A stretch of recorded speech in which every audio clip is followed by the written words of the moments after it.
আসসালামু আলাইকুম রহমতুল্লাহি ওয়া বারাকাতুহু। আশা করি ভালো আছেন। কি আর বলবো বলেন। আচ্ছা, বিশ্বাসঘাতকর কি অপর কোনো নাম আছে?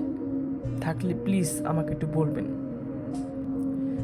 আমি আমার লাইফে সব থেকে বেশি অপছন্দ করি বিশ্বাসঘাতক। এখন বলতে পারেন যে কেন অপছন্দ করেন। আসলে আমার সাথে অনেকবার এরকম ঘটেছে, যারা আমার সাথে অনেক বিশ্বাসঘাতকতা করেছে। এই জন্য আমি বেশি, যারা বিশ্বাসঘাতকতা করে আমি তাদের সাথে বেশি মিশি না। সাধারণতভাবে আমি এমনিও আমার ফ্রেন্ড সার্কেলের সাথে আমি খুব কম মিশি। একসময় ছিল যখন আমি মাদ্রাসায় পড়তাম, তখন আমি আমার ফ্রেন্ড সার্কেলের সাথে সবসময় আমি ঘোরাফেরা করতাম।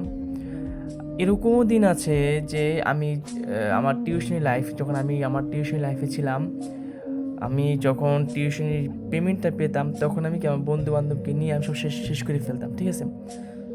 পরবর্তীতে একসময় বুঝলাম যে আসলে ওরাই আমার সব না, ওরাই শেষ না, আমার আরও লাইফ আছে। তো ওখান থেকেই আমি আমার বন্ধুবান্ধবকে সাইড রেখে আমি আমার টিউশন লাইফ দিকে বেশি ফোকাস দিলাম। এই জন্যই সর্বোপরি যে কথাটা, সেটা হচ্ছে আমি আমার লাইফে বেশিরভাগ সময় বিশ্বাসঘাতক নট অ্যালাউ, আমি আমার বিশ্বাসঘাতককে অপছন্দ করি। ধন্যবাদ।